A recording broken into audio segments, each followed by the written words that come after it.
Welcome back. We're happy to have Travin Keith join us, and he's someone that I've known for many years, since 2017, I guess. He's always been quite a... Our paths have actually crossed many times in the crypto space, where we've either worked on projects together or been close to working on projects together or been kind of involved in different projects.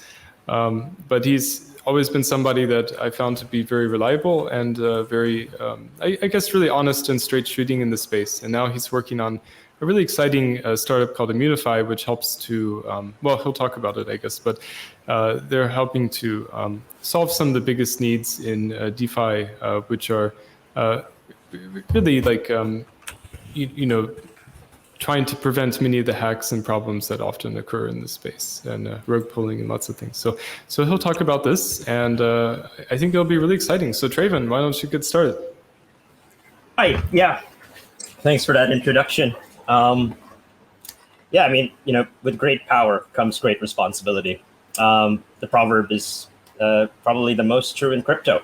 You have the power to send funds to anywhere in the world. I mean, I've lived in many places around the world, and it's always been a problem whenever you want to, just send money to a friend, maybe just to buy them like a gift, or in my cases, if I need help getting a document from one of those countries, because, they say like, oh yeah, you need a document from all of the countries you lived in the past 5 years. I'm like, great, that's 5 different countries, and I need to get all of them translated in apostille. It's really problematic, but yeah, sending funds is not always straightforward. I mean, I think, within Europe, it's very easy. Even to the United States, cross-border to a lot of countries, it's super easy. But I mean, coming from the Philippines and having lived in countries like Fiji, it's not always easy to just get people money. I mean, over the last week, I needed to send money to somebody in Belize. I mean, the amount of trouble that it took me, I think it took us about 2 hours to figure out the most efficient way to send money where I wasn't charged about 40% of the amount that I was sending him. It's just ridiculous. But yeah, I mean, it's such a powerful thing within crypto. I mean, it doesn't matter if there's even an embargo in a place. You can send money to a machine. You can send money technically to a dog. And it's up to you to determine whether or not you want to send money to that person. I mentioned quickly that I used to live in Fiji, and I was actually living there during the dictatorship. I mean, yeah, it was Fiji. It was nice and beautiful, but it was a dictatorship. It was hard for people to do business internationally. I mean, I met this one guy. He was part of a web development project, and he essentially just lost his business together with his friends, and because no clients could pay them. It cost about, I think, the equivalent of around $50, maybe slightly more, slightly less, to send money to them. And the minimum wage in Fiji at the time was around $5 per hour, which was around $250 USD. And so you could just see how much of a component that transaction fee was. And it was because, of course, of the embargoes that were going on. A lot of the small hotels and restaurants had problems accepting foreign credit cards. But yet the international hotels had no problem, because they actually just processed all of the transactions as if they were in Hawaii or New Zealand. It created such an imbalance. And I think a lot of times it actually didn't do what they intended the embargo to actually achieve, because what happened was that the locals were the ones suffering quite a lot. Meanwhile, everybody else was, maybe not at the best state, but they were okay. Sad part was this person. I can't say too much more details because, yeah, it was a dictatorship. But this person actually was not a big fan of dictatorship, which most people under a dictatorship are not. And the only job this person could get was with the government. I mean, it was just such a sad thing for me to find out about him. But yeah, I mean, if they had accepted crypto, SORA, Val, Bitcoin, whatever, it would just be up to the person sending. It's not up to banks, not up to financial institutions. And in a lot of cases around crypto, not even up to the miners and validators. It's up to you. It's up to you if you feel that, okay, this person is somebody I'm willing to do business with, even if they're in a dictatorship, or, oh, this person's actually supporting the dictatorship. I don't want to deal with them. It's up to you, and you take that responsibility. I mean, add this to everything around crypto, especially in DeFi, where it's just opening so many possibilities where people can actually access certain financial products that maybe they had even no idea existed. I'm one of those people. I'm not a finance person. It's one of the reasons why I did not study finance in university and instead did international business. It's just because, I just didn't know these existed. So for a lot of people, in the past, perhaps crypto was their way into finance. For me, certainly it was the way for me to learn about trading, and more importantly, to learn that I'm a very bad trader. So you should never ask me which coin to buy or any investment advice for that sort.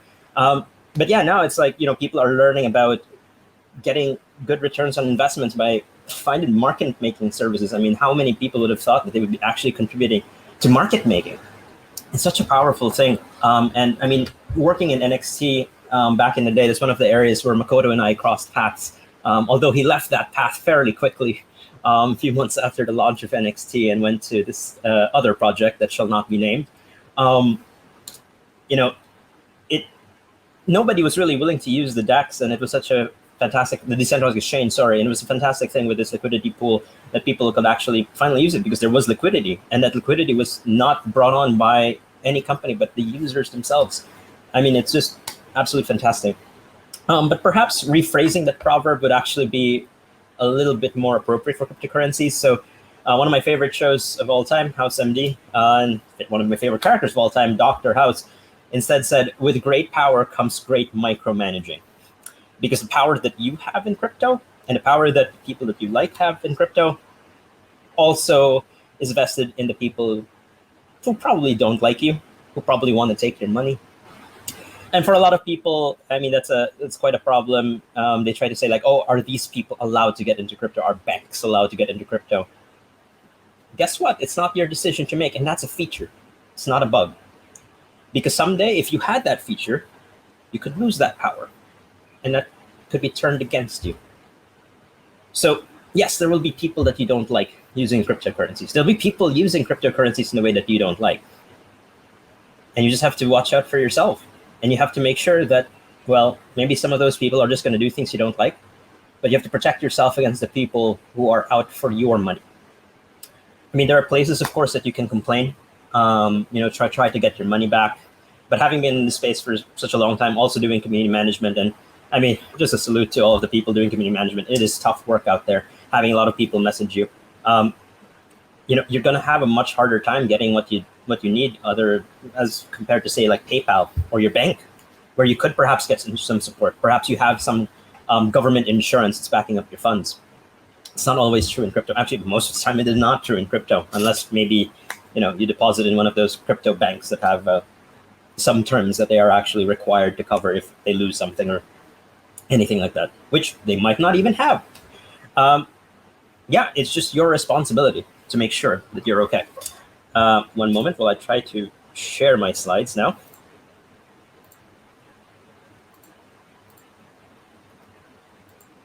Okay.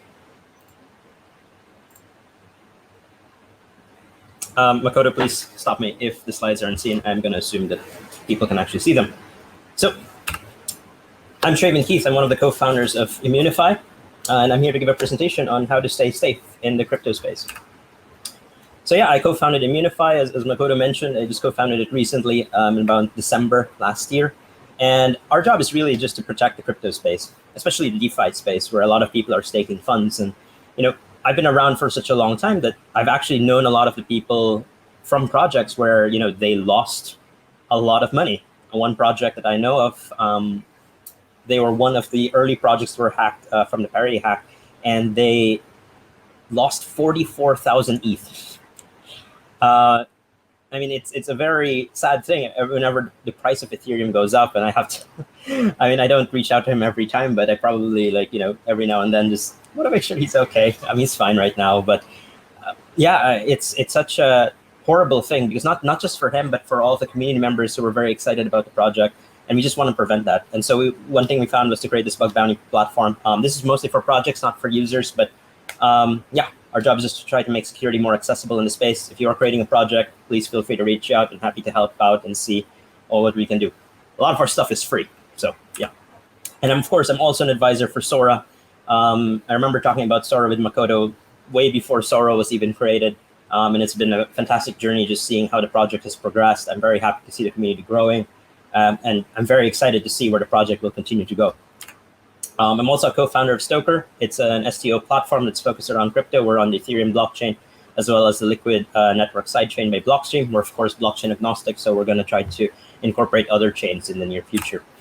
I'm also an advisor to SORA Mitsu as a whole. I've been advising some of their projects. Some of them are currently behind the scenes, so I can't talk about them yet too much, but very happy to be part of the advising team for the company as a whole.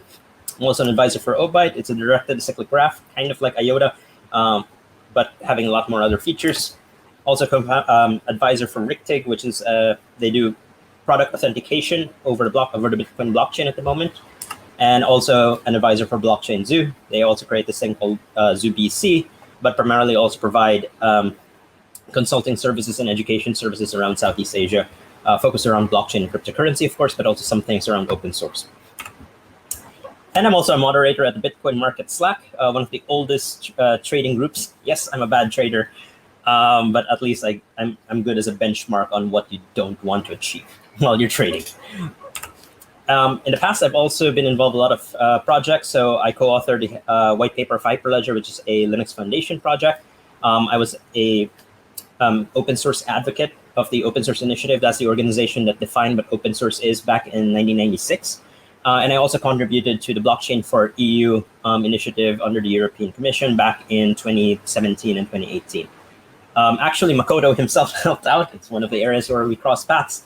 And it's one of the reasons why we used Hyperledger Iroha in the initial structuring and architecture of the solution, which was to track blood and organ donations across the EU in order for people to have control over the data instead of handing that over to the EU.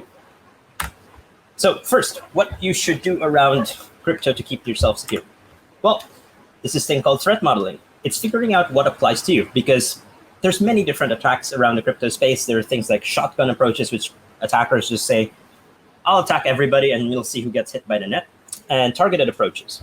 So overall, it's good to keep in mind, because not everything will apply to you. Some things in my presentation will definitely not apply to you, especially if, let's say, you don't have a Twitter account. Yeah, the Twitter scams and attacks won't apply to you. So first thing, are you public about your involvement with cryptocurrency, and how public are you?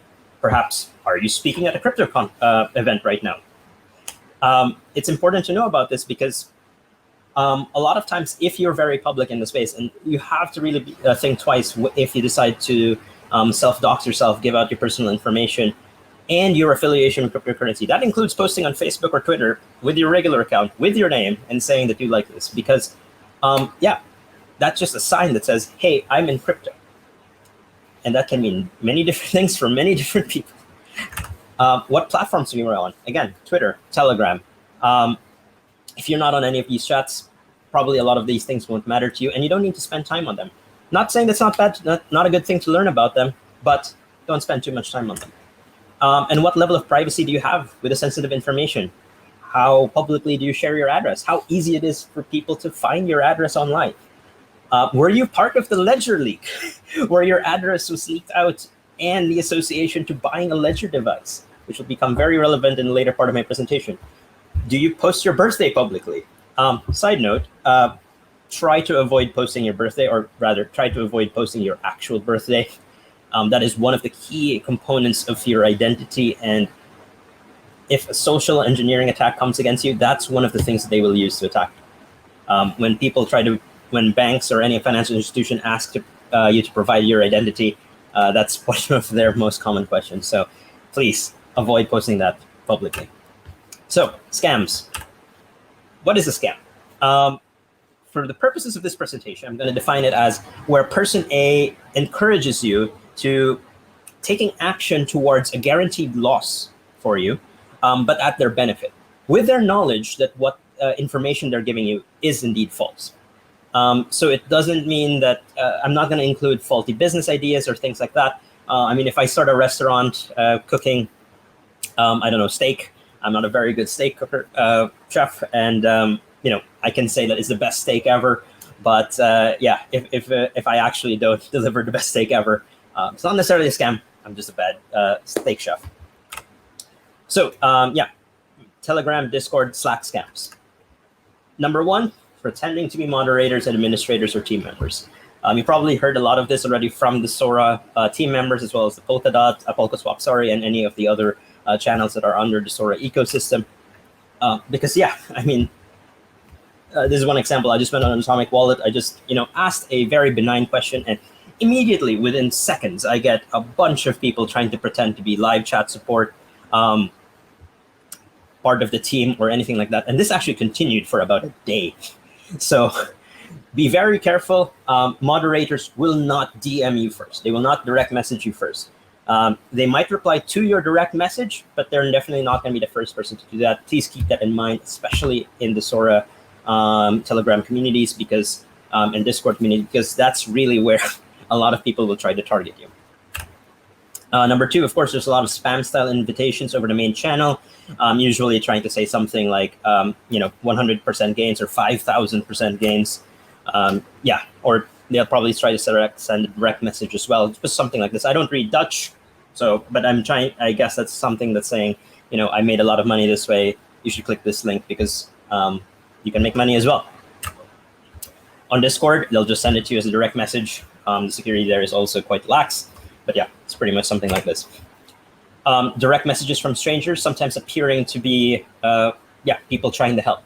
So one of the easiest signs to actually see if this person is trying to scam you or not is if they can't even spell their name correctly. So this person named Ben spelled his name as Bean at the bottom. Sometimes I like to play around with these people. Sometimes I just try to send them a GIF, like saying, hello, beautiful. Or sometimes I just talk to them about pancetta. I really like my cured meats. So I ask them if they can give me more pancetta. You can play around with them if you want to have fun. But again, very rarely will people DM you and actually try to offer you help.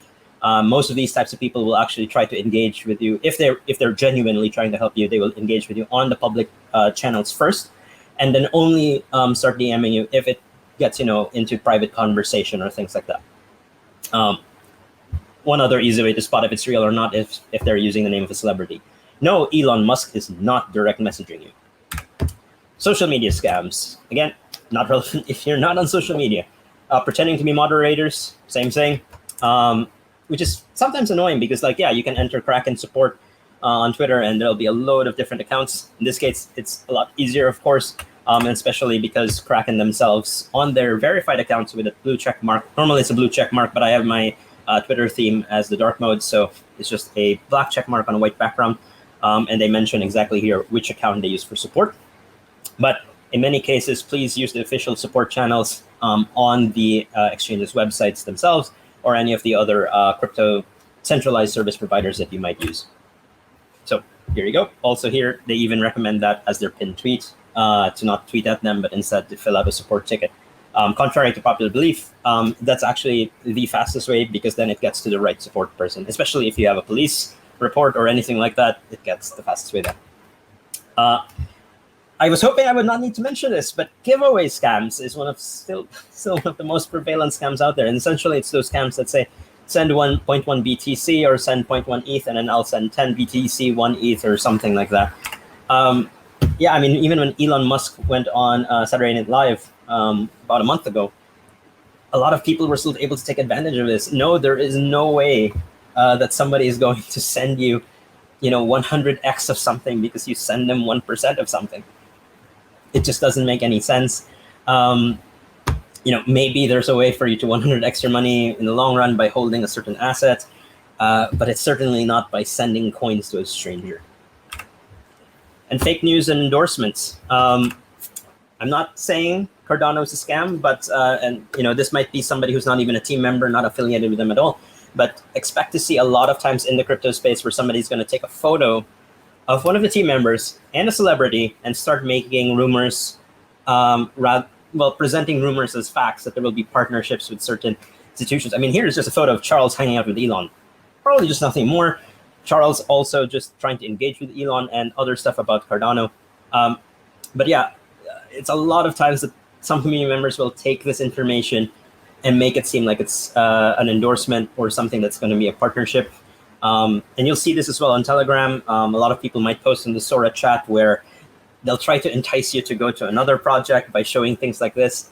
Keep in mind, might not be official. And again, also may not be the fault of the projects themselves. Incorrect translations. This is something that's been a bit more prominent back in the day, although now that with the whole China banning crypto thing, I feel like I'm back in 2013. Yeah, back in the day, there were a lot of different scams where people would just take screenshots of random Mandarin text. Sometimes it was just some random news or some recipe for something. And they would say like, oh, this is actually news saying that a specific coin will be green listed or white listed, sorry. And of course, the coin price or token price would go up. But yeah, somebody who actually reads Mandarin can come in and say like, yep, nope, that's not what it is at all. So yeah, be careful of that. Be wary of it. And I mean, again, one, if it's too good to be true, might be the case. And doesn't hurt to ask somebody you know who speaks the language to make sure. Scammy groups. There's a lot of different groups that are just trying to come around saying maybe like, hey, join our group. We're trying to make more crypto. And I mean, there are legitimate trading groups out there who are trying to help each other get better. But there are some that just, I mean, getting 2 Ethereum to 17 ETH in 3 weeks here, something like that, just sounds a little bit too fake. And generally, like, these people will just try to do sort of like a social attack on you, where they try to gain your trust, they try to gain your confidence, and then they're going to hit you with one of these other scams down the line. Could have been those giveaway scams like, hey, I need to borrow a certain amount of money. And it could also be somebody trying to spoof by having maybe 100 different accounts in the group, but actually just one person in you. And this one person is controlling 99 of those accounts and pretending to be bigger than they actually are. Yeah, just be wary of it and always think twice. Like, why is this person doing this? Are they actually trying to help me, or are they trying to get something out of me? So hacks. For this presentation, I'm only going to be focusing on user hacks. So we at Immunefi focus on project hacks. This presentation, I'll focus on user hacks. If you are starting a project, though, that's going to be a different conversation altogether. But yeah, if you're starting a project around the SORA ecosystem, talk to me. I'm happy to give a few minutes of my time just to give you some general tips about security running your own project around the SORA ecosystem. And that's a service I'll provide as a SORA advisor. So a lot of user hacks are actually very scam-like. A lot of the user hacks, because projects do spend a lot of time trying to make sure that their platform is secure for users, they will actually try to keep that at the forefront of their thoughts whenever they're building anything. Of course, not all of them are perfect, but they are thinking about that. So a lot of times the hackers actually need you to take certain actions in order for them to be able to steal something. So first thing to keep in mind is wallet management. One, always make sure you're using the wallet that you're meant to be using. There's been a lot of times where people accidentally use the wrong wallet. I mean, some people, of course, tend to trust Apple's App Store. They think that, okay, it's verified. But yeah, it turns out that sometimes it's not the actual thing. And some people have lost a lot of money by using those incorrect apps. Open source, make sure that the wallet that you're using is also, if it's self-custodial, make sure that it's open source, because it might not actually be self-custodial. And perhaps actually, it's a fake wallet of sorts, or might be a genuine wallet, but then it's sort of like a rug pull, as we like to say in the crypto space, where they just end up stealing all of the money because they actually store the keys for you while giving the illusion of it being self-custodial. And yeah, one of the best examples of an open source wallet is, of course, the SORA app. I think both the iOS and the Android apps are both open source. And you can check the various open source licenses under the open source initiative. You can go to opensource.org and just check the various different licenses. All of these are required to be source available, so you can audit the code yourselves or ask somebody to do it for you. Yeah, seed phrase and private key management. There's only really a few cases where you need to use them these days. It wasn't the case in the past, but these days, be very mindful if something asks you to enter your seed phrase or your private key.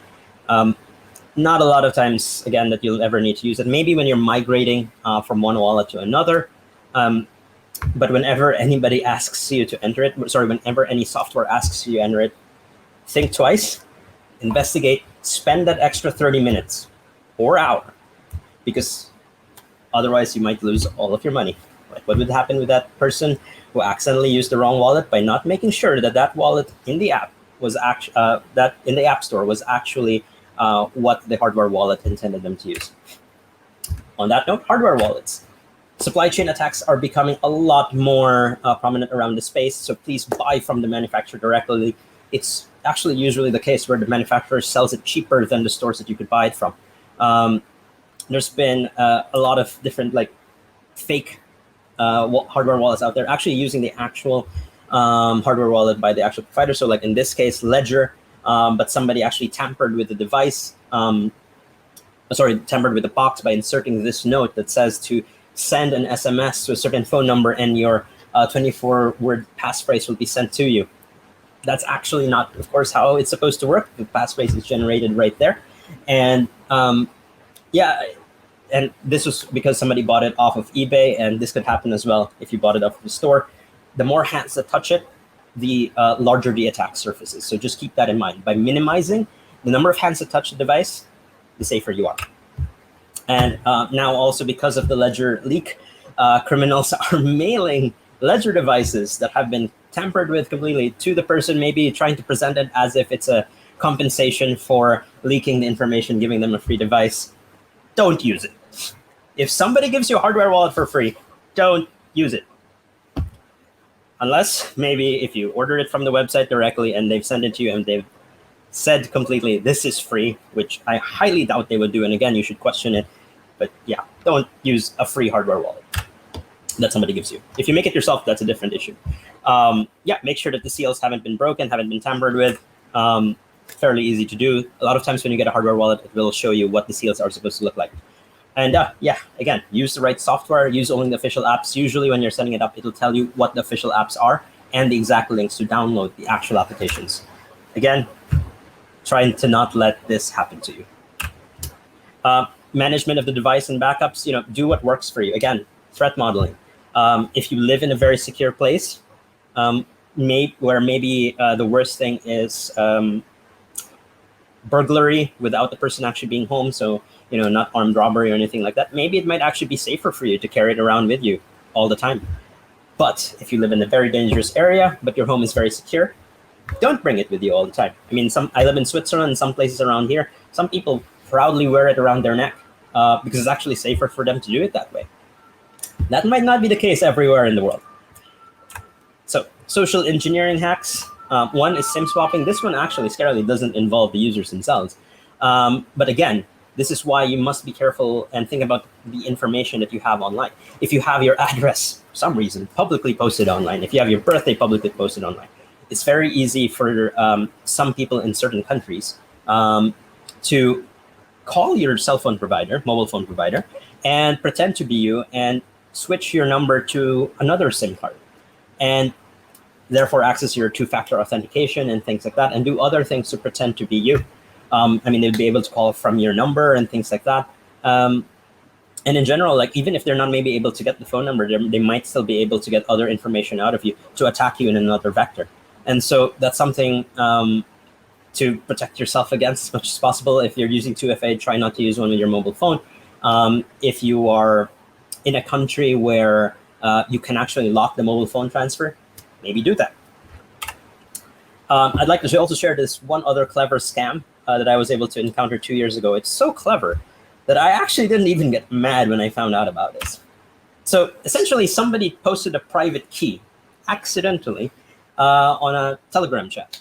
And based on that private key, people were able to find out that, oh, it leads to this address where it has these various tokens. I mean, back in the day, these tokens probably held more value, but it didn't have any ETH.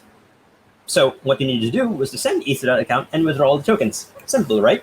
Well, that's something that, well, one of our community members, CKK, helped me out with. Yeah, essentially, you can send money to that account, send ETH to that account. But what you'd actually find out in the end, unfortunately, is that, all of those funds end up getting sent to another account completely. So, these transactions were highlighted to me by that person, and it's just such a funny thing that some people are still doing this to this day. And actually, this person, the hacker in this case, was only able to get around 63 cents because the transaction fees in Ethereum were so high. And yeah, there's quite a lot of this actually going around, so be careful. And dissection, again, why would this person have their private key or seed phrase in their clipboard? that they could just copy paste somewhere. It's not common for people to do wallet migration. So in most cases, if people accidentally post their seed phrase or private key, they're probably intentionally doing that. And you have to be careful about that. Other general security tips, yeah, just learn more.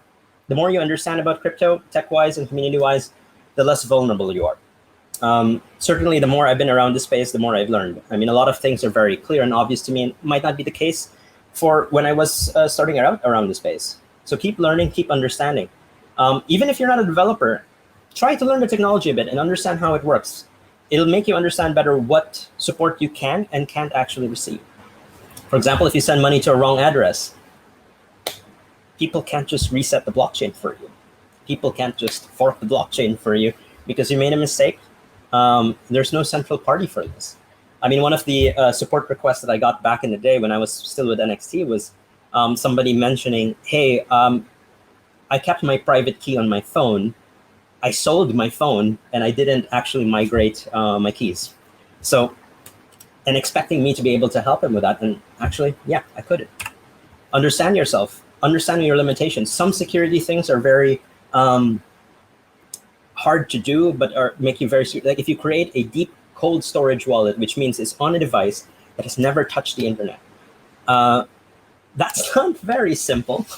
And extracting it from there in a safe way is not the most straightforward, but it is the most secure.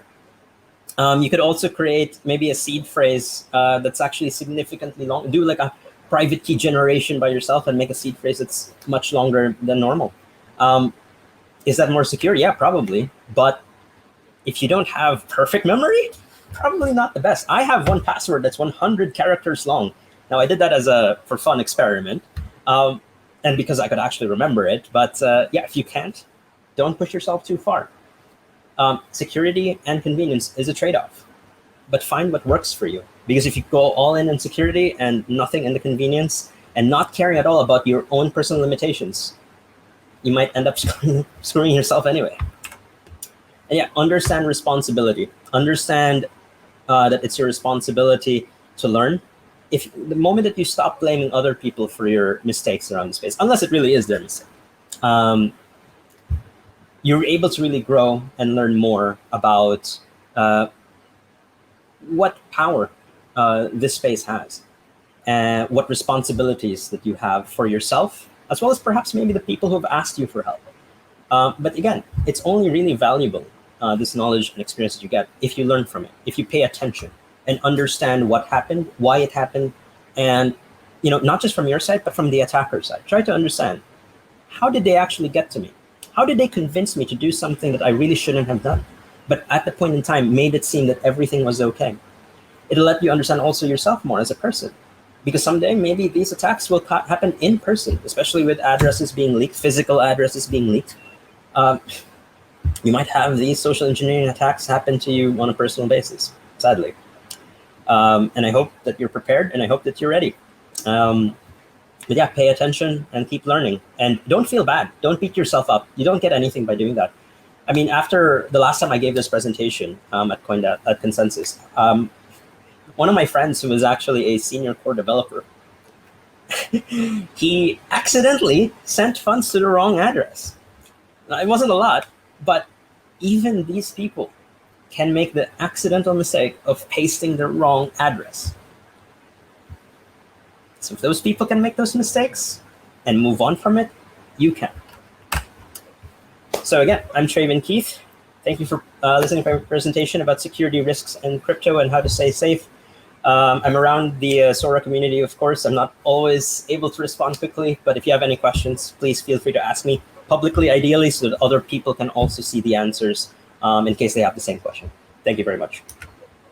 Yeah, thanks a lot for the really interesting and exciting presentation about, it's very, well, I can't say it was fun, but it was interesting to listen to the different hacks and attack vectors that exist. It's really important to remember that you can't have, self-custody of different assets if you don't want to also take self-responsibility. But that being said, the UX is getting better and better all the time. I was wondering if if you have any thoughts, like, do you think that in the future we'll be able to solve a lot of the user interface problems so that people will be able to have security and convenience at the same time without giving up their assets to third-party custodians? Absolutely. I mean, the internet became bigger, and a lot of people started using a lot of things around it. We got used to this whole culture around forgot password, where if you forgot a critical piece of information, it was okay because you could get it back somehow.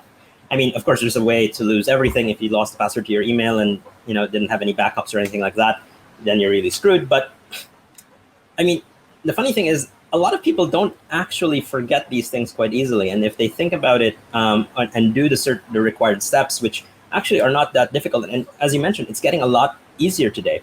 I mean, I remember back in the day where I had to, store the private keys myself directly. There was no such thing as a seed phrase, at least for the certain coins that I held at the time. Yeah, it was much harder. I mean, for now, also a lot of the coins that people have and tokens that people have are on an app where all they have to do is remember a PIN code and then store that seed phrase somewhere else. So they don't need to bring up the private key or seed phrase every time they access their tokens. So it's fantastic to see the UX development through the years, and I hope to continue. That it'll continue to develop in a positive way, so that people will continue to be able to use crypto as intended, as self-custodial. Although, of course, I do respect when people send their tokens to somebody else so that they provide the custody for them, in the same way that I go to a restaurant to delegate somebody else cooking food for me instead of me cooking for myself. But yeah, I hope that people can start getting out of that comfort zone and just give it a try. Even if people are saying, I have all of my coins on exchanges, try to move 10%, try to move 5% into a self-custodial wallet, and just try it out and see actually how long it takes you to forget the critical information. And guess what? You might never, because it's actually quite easy. Well, I think something like 1/3 of all Bitcoins were lost from people losing their keys, but maybe that's disputable because we're not sure what Satoshi did with his Bitcoins, or will do in the future. But yeah, the average person actually has quite a lot of trouble managing their own assets and their own security. So it's something that's a big problem. Also, a lot of software has a lot of bugs in it and a lot of problems. So even people with good intentions can make mistakes, and the results can be quite catastrophic. You didn't talk today much about different project hacks, but you could easily talk for hours or days about all the different hacks that have happened in this space. Do you think this is getting any better, or is the increasing complexity of the solutions we're making with DeFi making the hacks actually worse? Well, sorry, quick note on the first thing that you mentioned. Yeah, I mean, a lot of the reasons why people lose their keys is because, again, they didn't understand themselves and what their capacities actually were. Perhaps they thought like, yeah, I'm fine with keeping it in one device. I take care of my hardware all the time, and they actually don't. And they should have been honest with themselves and should have actually kept their keys on 2 separate devices, maybe. Yeah, that's true. But anyway, to your question, it's a bit of an interesting thing. I think it comes in waves. When you have a lot of innovation around the space, you get a lot of people pushing code. You get a lot of people pushing projects at perhaps paces faster than it should be, because on one hand they need to compete. On the other hand, they don't have enough time to do proper quality assurance.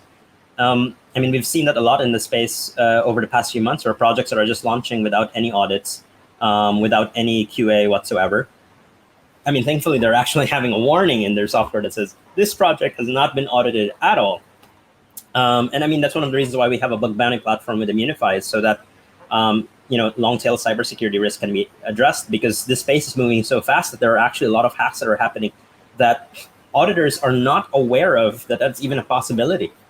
I mean, also, it's not just the auditor's fault, of course. It's that maybe the projects aren't describing things properly because they're rushing to get their software through the door through an audit, so they're trying to get it the fastest way possible. I mean, a lot of the auditing firms today are fully booked. I mean, there's some firms that are that told me that they're booked until the end of the year. So the competition around the space is very, very tight. And if you have a product that wants to launch next month, it's a big business decision of whether do we put our product out there and then we just say sorry, or delay everything and delay income and delay delivery of the product to our investors. So I think as long as we're in that space of innovation, the number of exploits will unfortunately go up. But I'm hoping that most of the disclosures of those vulnerabilities will be from white hats to the projects themselves. Yeah, I think that's why systems or services like Immunefi are really important, because it gives a financial incentive for people to actually help projects rather than to just steal money. Yeah. So I think that's very important. It's an important part of the decentralized organization that you see in the crypto economic systems, where you shouldn't have to rely on third-party auditors, and then also, many of these systems are so complex that no single group or individual can understand them. So, potential economic exploits are extremely complex and hard to know about beforehand, right? It's like that in any kind of economic system, actually. So it's quite the complexity that humans are faced with is quite daunting, and that's why you need to create incentives for many people to work together to find the problems. Yeah, absolutely. And also to compete against all of the other things that other people need to do. Looking through systems is not, 5 seconds. It takes a lot of time, and there's a lot of things to look through, both from economic structuring and any task to do, honestly, dev or non-dev. Yeah, exactly. So thanks a lot for your time. I really appreciate your insights, Travin, and I hope you have a great day. So thanks for joining us. So thank you very much for having me. We'll take a 5-minute break and then be back with Professor Richard Brunner.